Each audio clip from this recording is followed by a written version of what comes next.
¡Irasai! ¡Ah, que es monísimo el maneki neko o gatito de la suerte que hemos comprado para el izakaya!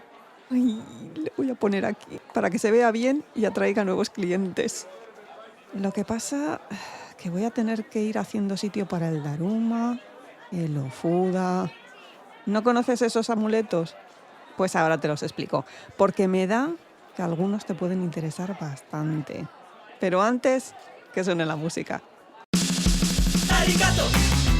¡Hey! ¡Arigato! ¡Arigato gozaimasu! ¡Arigato! ¡Hey! ¡Arigato! ¡Arigato gozaimasu! ¡Hey! ¡Hey! ¡Hey! ¡Hey! ¡Hey! ¡Hey! ¡Hey! ¡Arigato! ¡Hey! ¡Arigato! ¡Arigato gozaimasu! ¡Hey! ¡Hey! ¡Hey! ¡Hey! ¡Hey! ¡Hey! ¡Domo!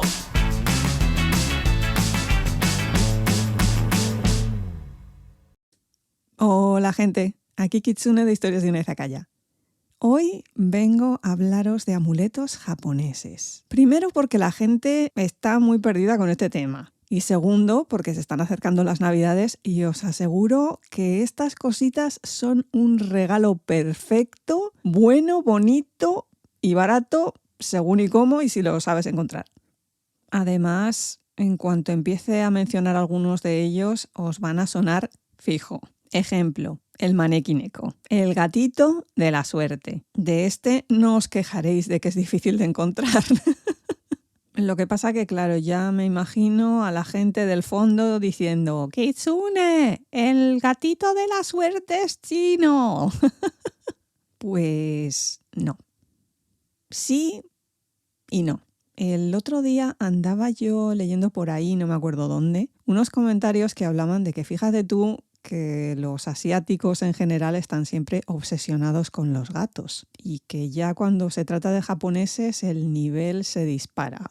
Eso tiene una explicación muy lógica y es que los gatos desde antiguo se utilizaban en China para proteger los criaderos de gusanos de seda. Es de sobra conocido que precisamente ese país era el que se dedicaba a exportar la seda a los diferentes países de su alrededor. Y que esa tela era cara, difícil de hacer y se vendía por un porrón de dinero. Lo que menos necesitaba esta gente es que viniera cualquier bichito a comerse los gusanos. Así que los gatos eran unos animalitos muy apreciados por el gran servicio que realizaban. Que otra de sus tareas era proteger los depósitos de arroz. Y por último, lo que se les daba mejor, cazar ratas. Así que los marineros, tanto chinos como japoneses, los tenían en sus barcos. No solo para proteger alimentos, telas que pudieran llevar, también existe la leyenda de que las primeras escrituras budistas llegan desde China a Japón en barcos y fueron protegidas por gatos. Vamos, que además de ser animalitos que se encargan de las plagas, son piadosos. Manda narices decir eso de un gato. Pero, ¿cuándo es que llegan los gatos a Japón? He leído dos teorías. La primera dice que vinieron procedentes de Corea durante el periodo Nara, que eso es entre el 710 y el 794 de nuestra era. La segunda se lo lleva un poquito más allá en el tiempo y dice que fue el emperador Ichiyo, que gobernó entre el 987 al 1011 de nuestra era, el que los importó de China porque el animalito era tan caro que solamente se lo podían permitir los nobles de su corte. Imaginaos, el gato, un animal tan caro que solamente lo puede tener la nobleza. Bueno, los gatos encantados. Eso es obvio.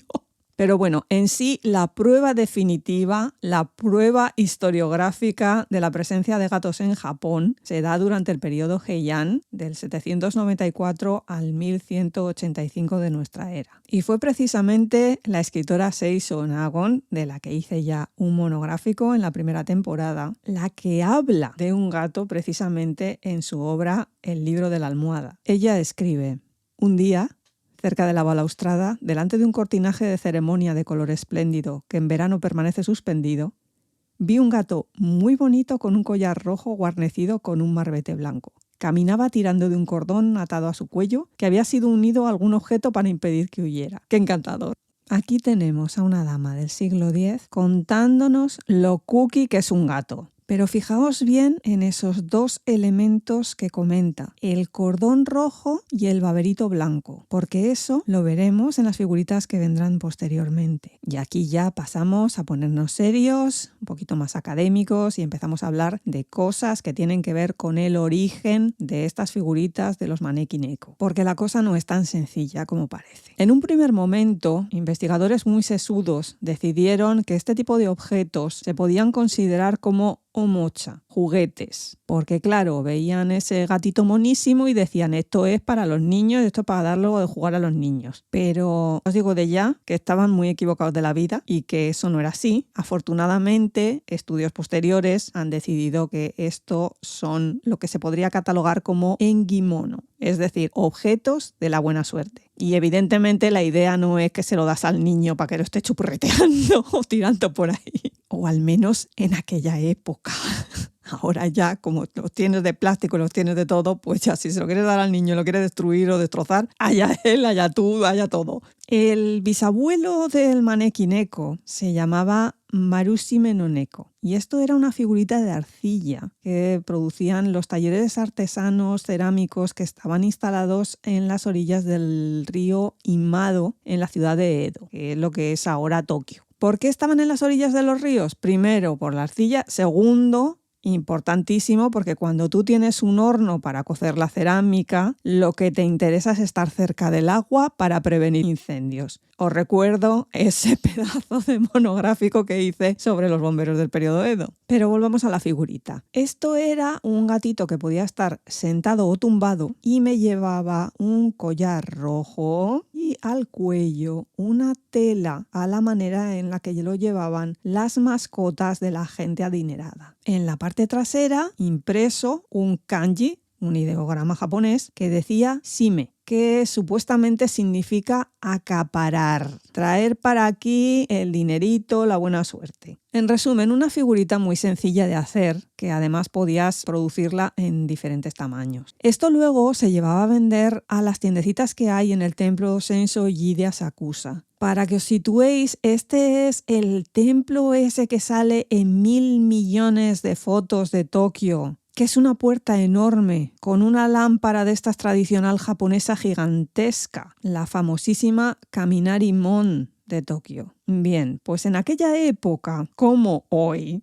después de pasar a esa puerta, tienes un pasillito todo de tiendas hasta llegar al templo. Y como hoy, esas tiendas lo que vendían era recuerdines y un poquito de todo para los que iban a visitar el templo. ¿Qué es lo que pasó? Pues que no solamente son los que van a visitar el templo que viven en Edo, también son los que han ido a la capital a hacer una especie de ruta de templos y se te compran el detallito gracioso del gatito que venden allí. Lo mismo, idéntico igual que pasa ahora con un montón de cosas. Pero estos, en vez de fulano fue a no sé dónde y me trajo esta camiseta, pues es fulano fue al templo de Asakusa y me trajo este gato.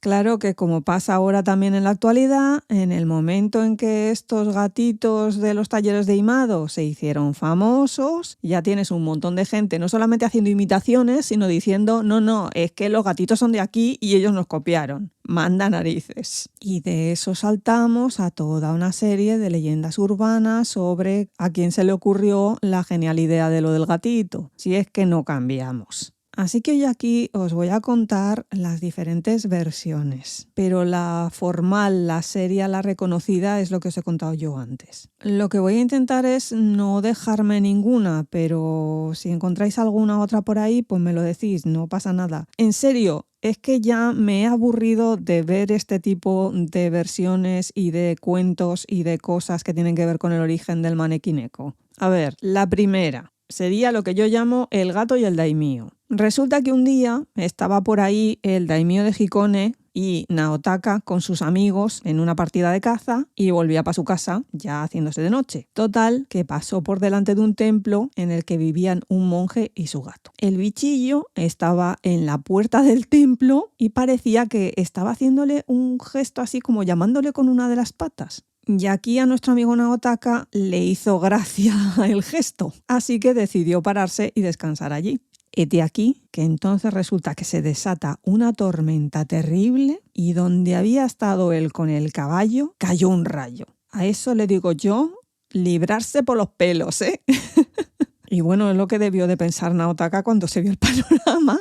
Así que dio una importantísima cantidad de dinero al templo en 1633 y lo designó como el templo principal de su familia. Obviamente el gato murió después de unos cuantos años, gato listo pero no inmortal. Y el monje le construyó una tumba y encima de ella puso la figura de un gato levantando la pata, recordando el numerito de este es el gato que levantó la pata para que el otro se bajara al caballo. Este sitio sigue estando en la actualidad, es el famosísimo templo de Gotokuji y os podéis imaginar la cantidad de figuritas de gatos que hay allí.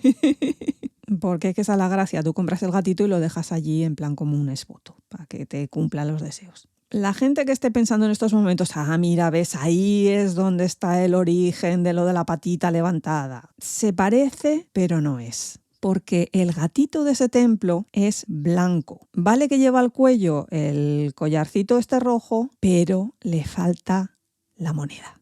Así que bueno, tenemos ahí un posible origen, pero nos está fallando algo.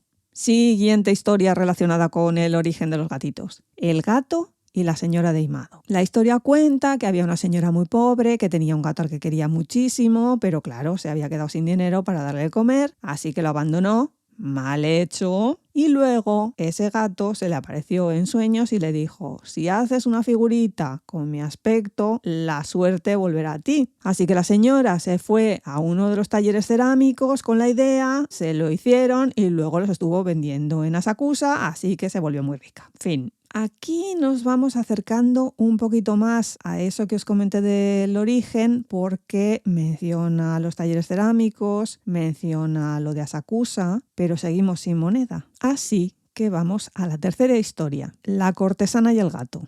Aquí se nos cuenta que había una cortesana de nombre Usugumo que tenía un gato al que quería mucho. Un día ella estaba atravesando una habitación cuando el gato saltó y le agarró del borde del kimono para que no avanzara. Pero claro, ante semejante actitud extraña del gato, el dueño del prostíbulo se temió que fuera un gato encantado, lo que se dice un bakeneko. Así que sacó un cuchillo y le cortó el cuello, de tal manera que la cabeza del gato saltó, llegó hasta el techo y atrapó con la boca una serpiente venenosa que estaba a punto de caer sobre la cortesana. Este suceso se hizo muy famoso y uno de los clientes de la cortesana le trajo una figurita de gato en recordatorio de aquel gato que le había salvado la vida. La cosa está en que esta historia sí que tiene una serie de elementos muy importantes que luego veremos y luego os comentaré. Pero vamos a seguir un poquito con cómo se desarrolló el tema. Porque realmente,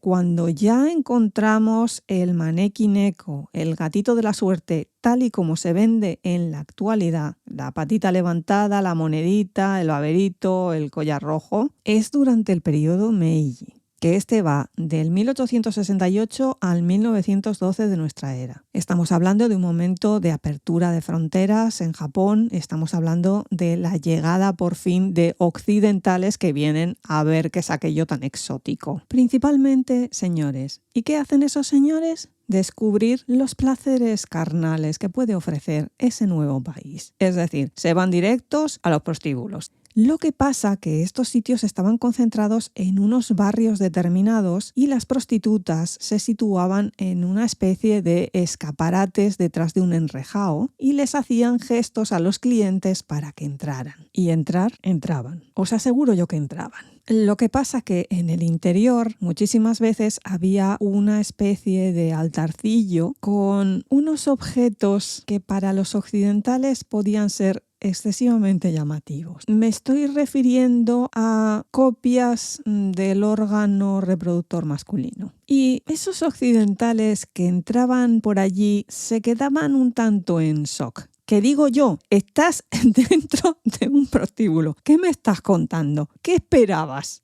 También os digo, esos amuletos no tenían mucho que ver con las actividades que se estaban llevando en ese sitio. Tienen que ver precisamente con traerte buena suerte. Pero claro, eso los occidentales es que por mucho que se lo expliques, no. Y más estos señoros que... Y como ya lo he dicho muchas veces, los japoneses durante el periodo Meiji se dedicaron a vender a los extranjeros toda una serie de cosas que realmente, si algo tenían de tradicional, lo adaptaron mucho. Porque la idea era venderles la moto. Que de paso te cargas cosas de tu cultura tradicional, les daba igual.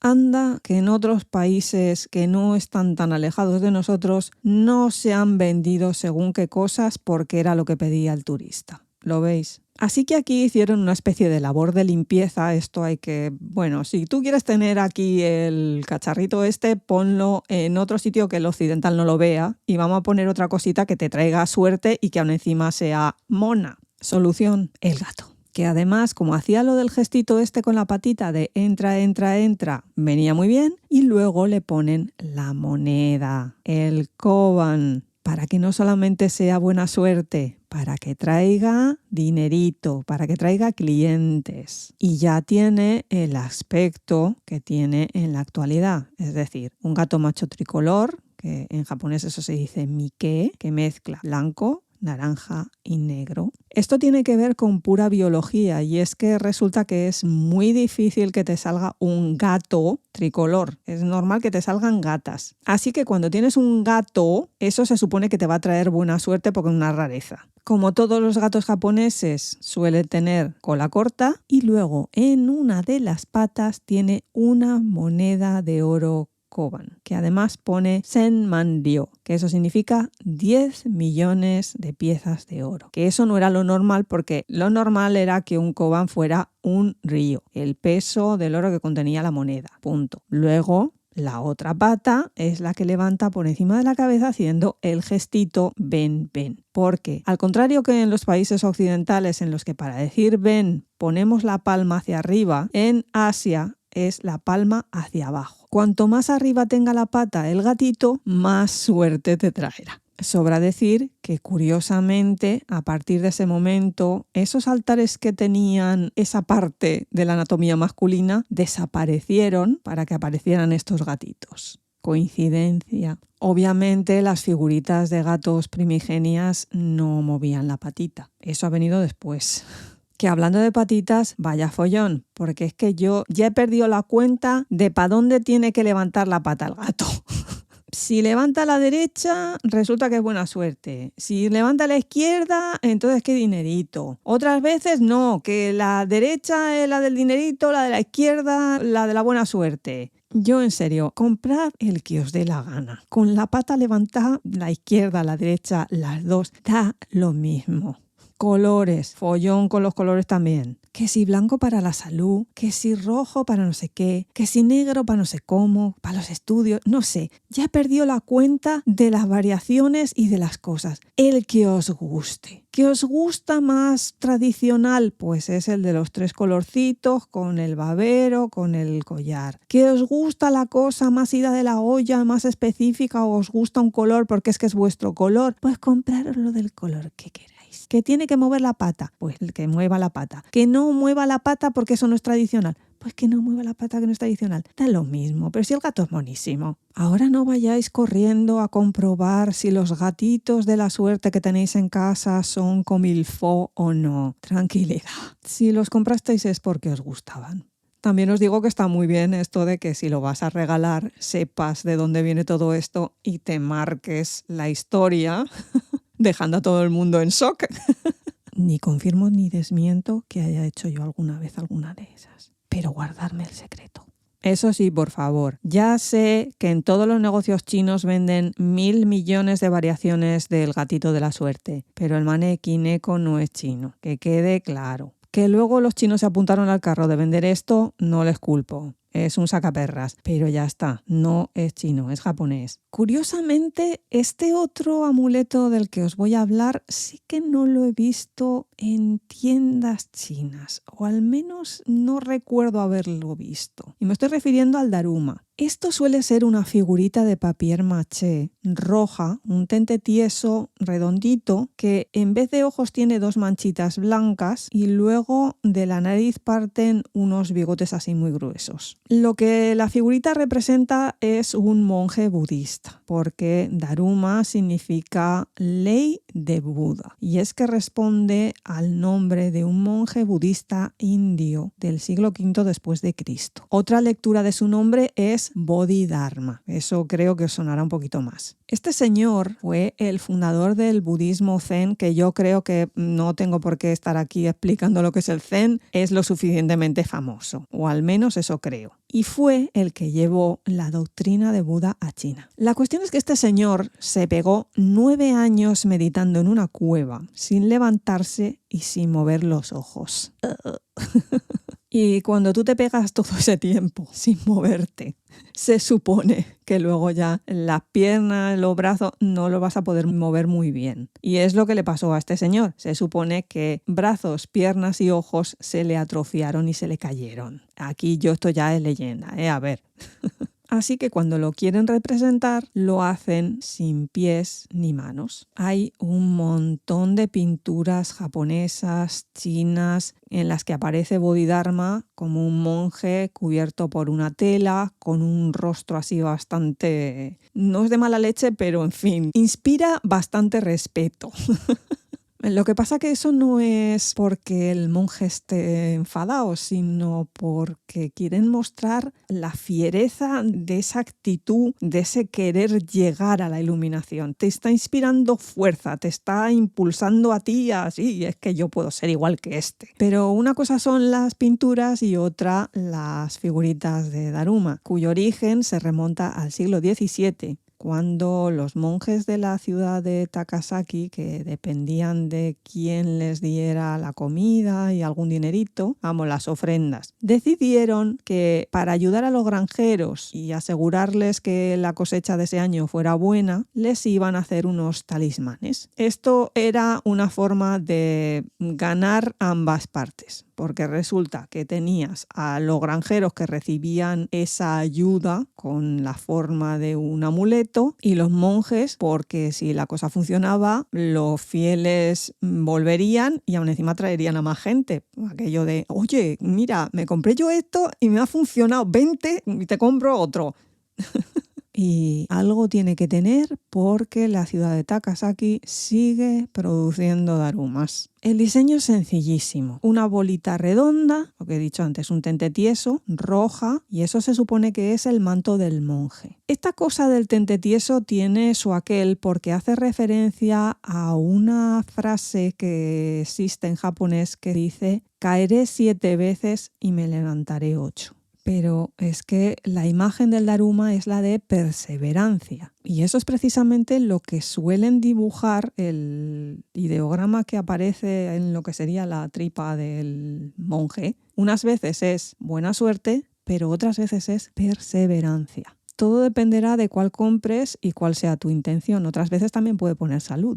A ver, los originales son de papier maché y reconozco que ese material es muy delicadito. Hay otras versiones en plástico o en madera que podéis comprar y que eso os va a aguantar muchísimo mejor. Pero claro, es que la función del Daruma no es conservarlo. Y ahora os voy a decir cómo se tiene que utilizar esta figurita. La compras con los ojos que son una manchita blanca. Y al inicio del año tú haces un deseo y le pintas un ojo. Cuando se te cumple, le pintas el otro. Si no se te cumple, lo dejas tuerto. Y si ha pasado un año y o se te ha cumplido o no se te ha cumplido y lo has dejado tuerto, lo tienes que llevar al templo en un día muy determinado para quemarlo. Eso no te lo quedas en casa. Lo que pasa que, claro, pues si te lo has comprado, que ha sido un viaje a Japón o donde sea, o te lo has encontrado y te ha parecido monísimo, pues te lo quedas y ya está. Yo tengo en casa, no pasa absolutamente nada y además he comprado algunos que van ya con los ojos pintados que no son de segunda mano, es que hay algunos que son así.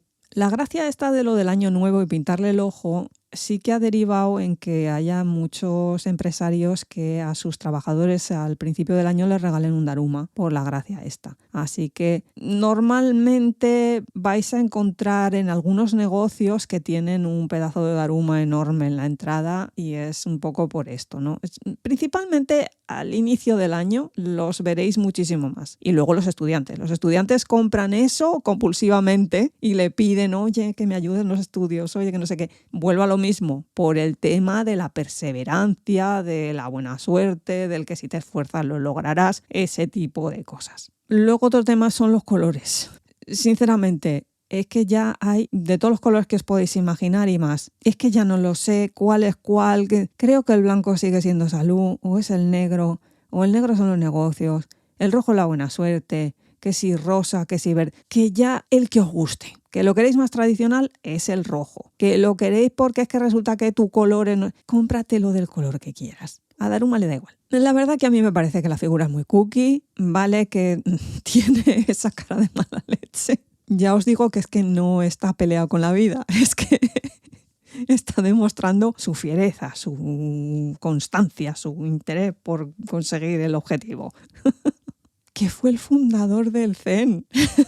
¿Cómo va a estar de mala leche? Y de nuevo, regalazo, baratísimo, bueno, depende, según y cómo, que además luego te marcas esta explicación, que si el monje, que si el no sé qué, que si tal... y quedas divinamente.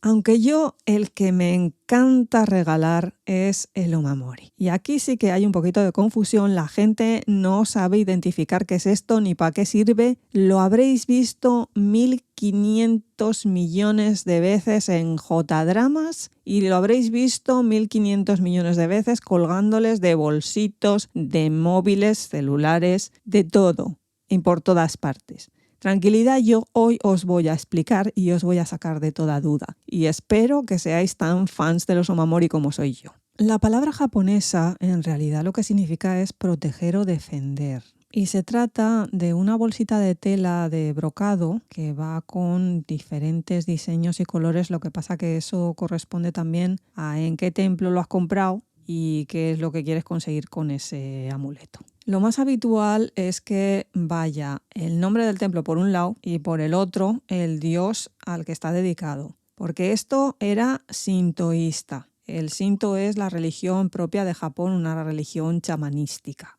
Luego ya los templos budistas se apuntaron al carro y también podéis encontrar omamoris allí. Lo que pasa que con otro rollo, otra cosa. Dentro de la bolsita lo que va es una oración, una bendición escrita por un monje en la que le está pidiendo al dios protector del templo que te ayude, que oye, mira a ver si... Lo mejor es que no abráis esa bolsita para ver lo que hay dentro. Más que nada porque si lo sacáis ya se pierde toda la gracia, se pierde todo, ya se acabó, ya ni suerte, ni protección, ni nada. Pero esto es mi recomendación. Allá cada cual con lo que quiera hacer con su amuleto. Si lo queréis activo, dejadlo quietecito y no pasa nada. Que sois así de cotillas y que fíjate tú que a mí no me para nadie, a mí estas cosas me importan 3. 1, ¿para qué te lo compras? Y 2, pues mira, pues lo abres, lo miras y ya está. Al principio de los tiempos, estos saquitos se supone que eran de por vida y que te iban a proteger para siempre. En la actualidad eso no es así y se supone que cada año tienes que llevarlos al templo y quemarlos. Ya lo estuve explicando en los programas que trataron sobre el Año Nuevo en Japón, como el primer día del año tú te vas, te compras el nuevo y no me acuerdo si era para el 6, para el 7, el 8, llevas los viejos a quemar. Es una ceremonia de purificación. ¿Para qué sirven estas bolsitas? Para todo.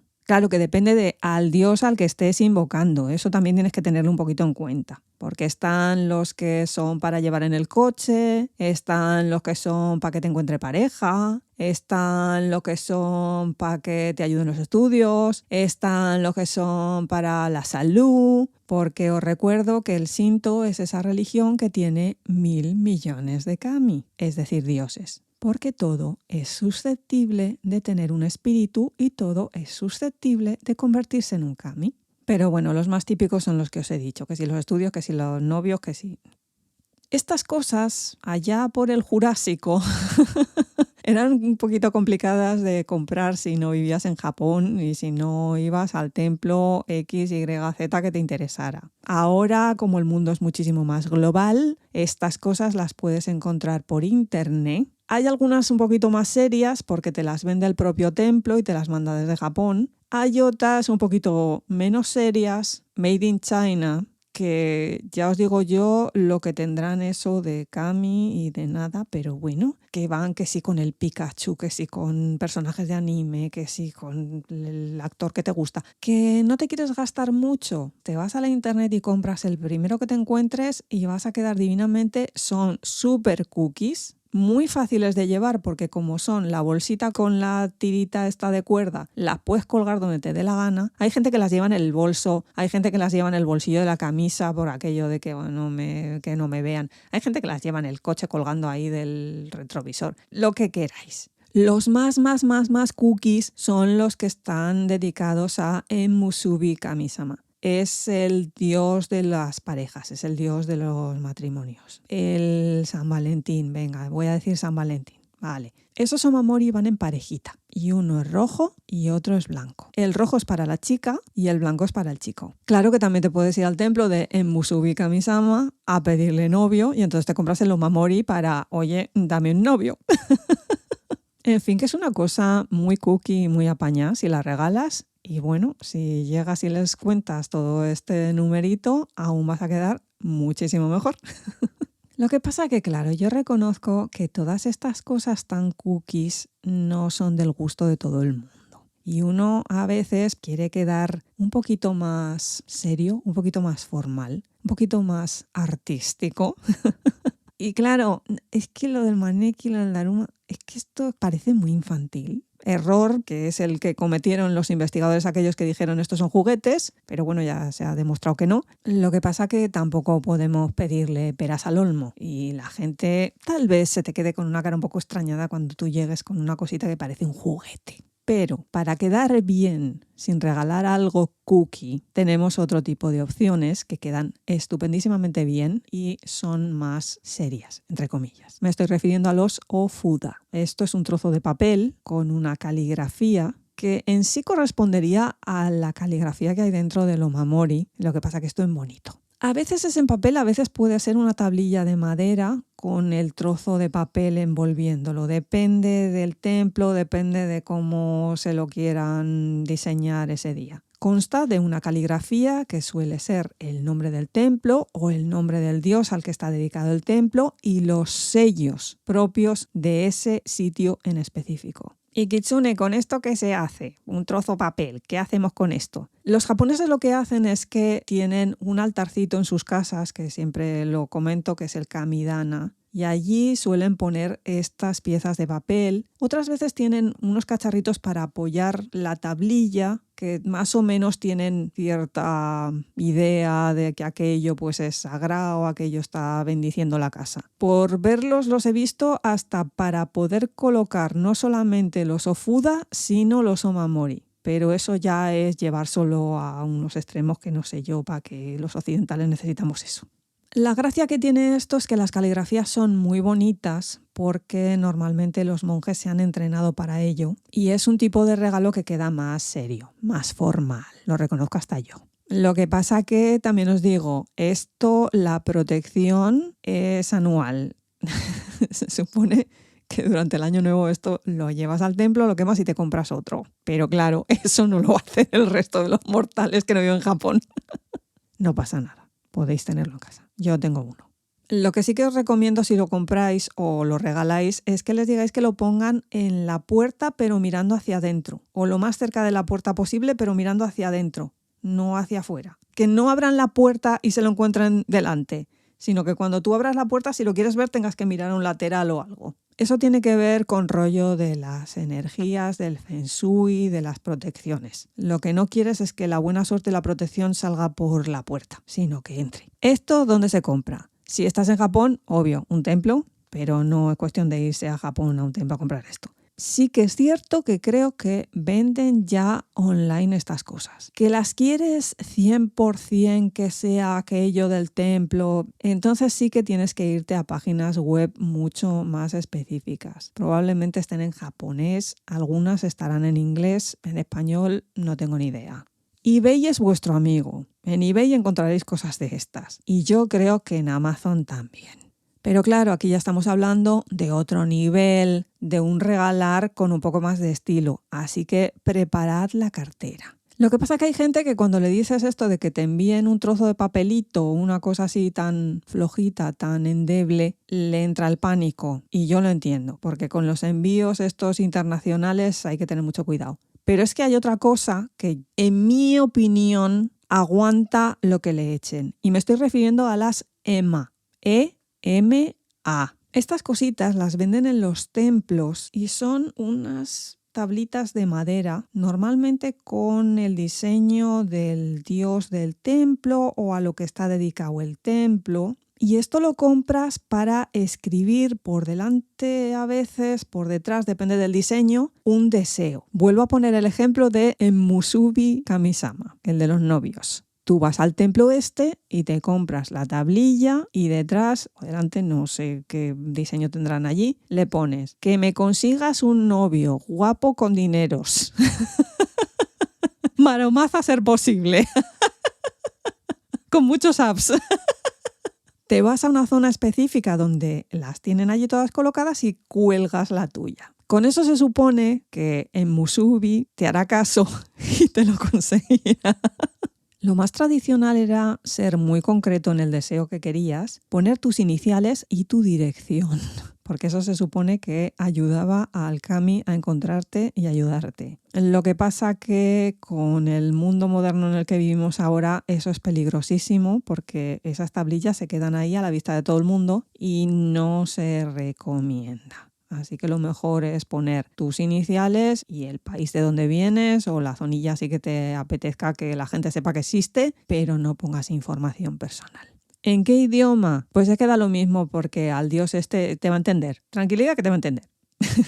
A ver, se supone que es de mala educación el cotillear la sema de los demás cuando vas tú a colgar la tuya, pero es que la verdad que hay muchos japoneses con un arte que no veas y algunas veces se marcan cada diseño o amplían el diseño que hay o se hacen unas obras de arte que es increíble y no puedes evitar el echarles un vistazo o el hacer una fotografía de alguna que te guste mucho. Pero lo mejor es intentar ser educados, gente, y no pasarse mucho de la raya. El origen de las tablillas estas es muy curioso porque el nombre está compuesto de dos ideogramas. E, que significa imagen, y ma, que significa caballo. ¿Qué tendrá que ver un trozo de madera con un caballo? Es muy sencillo. Allá por el origen de Japón se consideraba que los dioses bajaban de los cielos con un caballo. Así que si tú querías que un dios te ayudara a ti personalmente, lo que hacías es que le regalabas un caballo al templo de turno del dios que te interesara. Esto a la larga fue un follón. Primero porque, a ver, tienes que tener el dinero como para regalar un caballo que me dirás tú, no todo el mundo tenía los posibles. Y luego los del templo, ¿qué hacen con los caballos? Pues los tienes que dar de comer, los tienes que mantener. Un follón. Así que los sacerdotes Shinto llegó a un punto en que dijeron, mira, hasta aquí. Vamos a encontrar otra manera alternativa. Y se les ocurrió la grandísima idea de vender unas tablillas de madera con el dibujo de un caballo. Y ahí tú escribías las peticiones, los deseos y tal, y lo dejabas en el templo.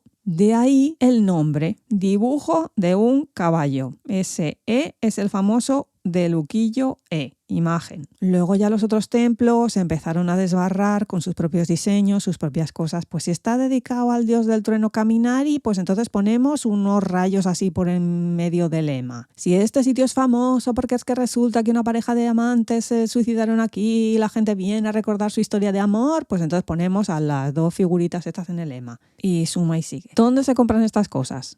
Volvemos a la misma. Si estás en Japón, en el templo de turno, no nos vamos a ir a Japón de propio a comprar una cosa de estas, y luego la internet. También puedes encontrar cosas muy serias que sean del propio templo, que te lo aseguren al 100% y entonces te mandan una cosita que es un poquito más elaborada. En otras ocasiones tiras de eBay o tiras del Amazon o tiras del AliExpress. Todo depende del nivel que quieras gastarte de dinero, de interés, de tiempo. Hasta hace bien poco yo no tenía ningún EMA en casa y sin embargo me planté en una tiendecita en Japantown en San Francisco y encontré una tiendecita que mira tú por dónde tenía un montón de EMA y me compré una pequeñita.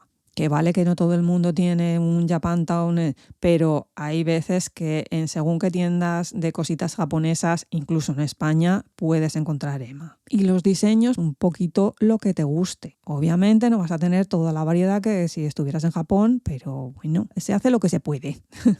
La internet es grande y yo creo que vais a poder encontrar fácilmente algún diseño que os guste o que posiblemente le guste a la persona a la que se lo vais a regalar. No tendría por qué saliros muy caro, pero también reconozco que según el empeño que le pongas, pues sí te puede salir caro, claro. Si te lo tiene que traer desde Japón, te va a salir caro. Lo que pasa que, al contrario que el oso Fuda, esto al ser de madera aún te aguantará el viaje, o al menos confío en que te aguante el viaje. Y por último, me gustaría hablar de una cosita que en un principio esto no se regalaba, pero ahora han sacado unas nuevas modalidades que son muy regalables y me parece una monería. Me estoy refiriendo a los omikuji. Cuando tú vas a un templo en Japón siempre tienen una parte un poquito más apartada en la que hay unas chicas monísimas que son las miko, las sacerdotisas, con unas cajas normalmente hexagonales y detrás unos cajones con unos números. Eso son los omikuji. Tú llegas, pagas una cantidad, hay veces que es la voluntad, agitas la caja esta y entonces sale un palito. Ese palito lleva un número y entonces tú se lo das a la chica. Hay otras veces que no, que te vas tú con tu propio palito con el número y te vas a buscar en los cajones el número. Abres y ahí dentro hay un papelito. En él te va a decir si vas a tener buena suerte o mala suerte. Según el templo puede venir incluso muchísima más información. ¿Cuáles van a ser tus números de la buena suerte? ¿Con qué gente te tienes que juntar y qué tipo sanguíneo tienen que tener? ¿En qué dirección tienes que salir de casa o tienes que viajar para que te dé buena suerte? Ya os digo que depende de templos y de todo lo que quieran poner en la hojita. Aquí el problema está que cuando te sale la mala suerte, ¿qué haces? Pero los japoneses son gente práctica y yo los adoro por eso. Porque resulta que si te sale la mala suerte, lo que tienes que hacer es doblar el papelito y acercarte. A veces hay unas tiras de cuerda. Normalmente lo tradicional es que lo tienes que atar a uno de los árboles que hay en el templo y lo dejas allí. Lo que pasa que, claro, llegaba un punto en que ya los pobres árboles no daban de más porque la gente, pues si le salía la mala suerte, lo iba a dejar y se llenaban y eso no es ni bueno para el árbol, ni bueno para la naturaleza, ni nada. Entonces pusieron esos cordoncitos donde tú llegas y lo atas allí. Y se supone que la mala suerte se quedará atada allí. Algunos japoneses te dirán que es muchísimo mejor que te haya salido la mala suerte que la buena suerte porque ya estás en la base. Ya a partir de ahí solamente puedes subir, solamente puedes ir hacia la buena suerte. Yo, en fin, bueno, de acuerdo, si lo quieres pensar así, no está mal. ¿Qué tiene que ver todo esto de los papelitos, de los palitos, de las cajas, de las malas suertes y buenas suertes con regalarle algo a alguien? Porque al fin y al cabo esto, tienes que ir allí, tienes que sacar el papel, y eso no lo puedes regalar. Esto es tuyo, personal, intransferible.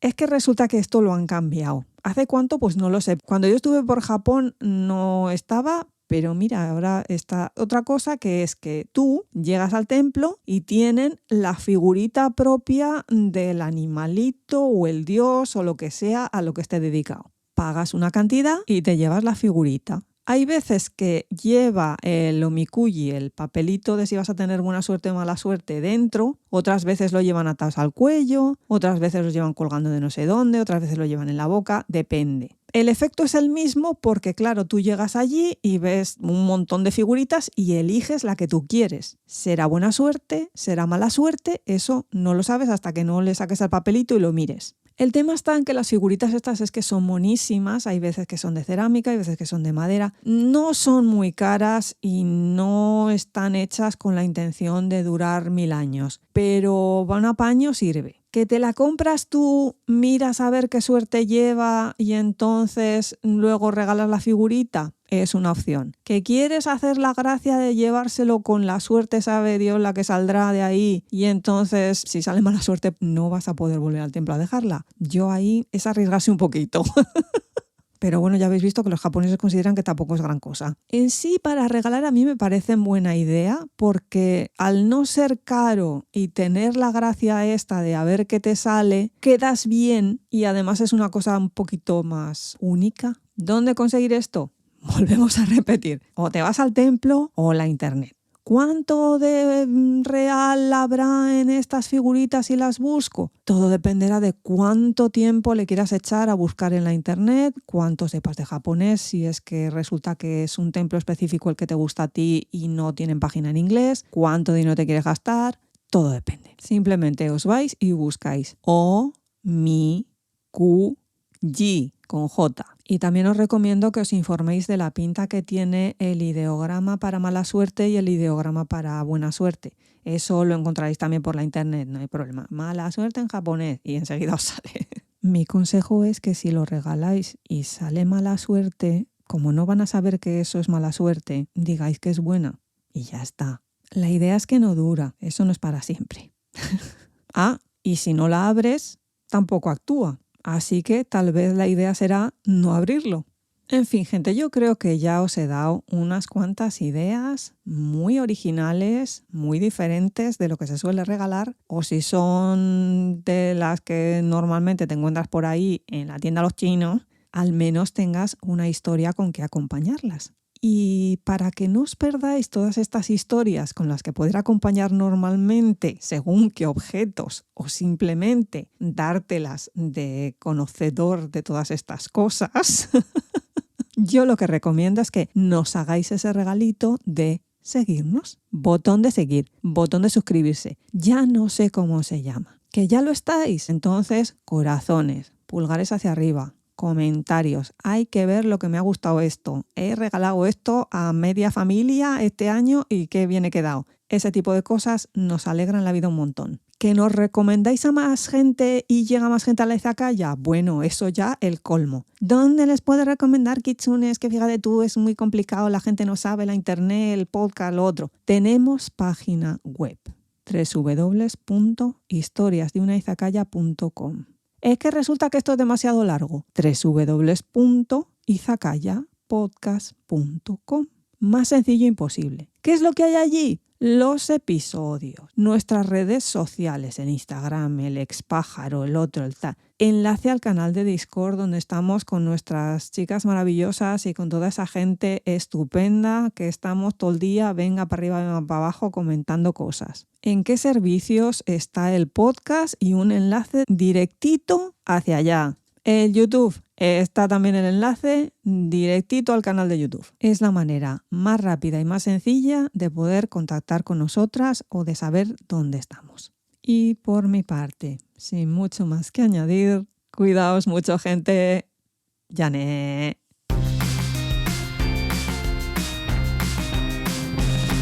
Arigato. Hey. Arigato. Arigato gozaimasu. Arigato. Hey. Arigato. Arigato gozaimasu. Hey. Hey. Hey. Hey. Hey. Hey. Hey. Arigato. Hey. Arigato. Arigato gozaimasu. Hey. Hey. Hey. Hey. Hey. Hey. Domo. Hey. Hey. Hey. Hey. Hey. Hey. Hey. Arigato.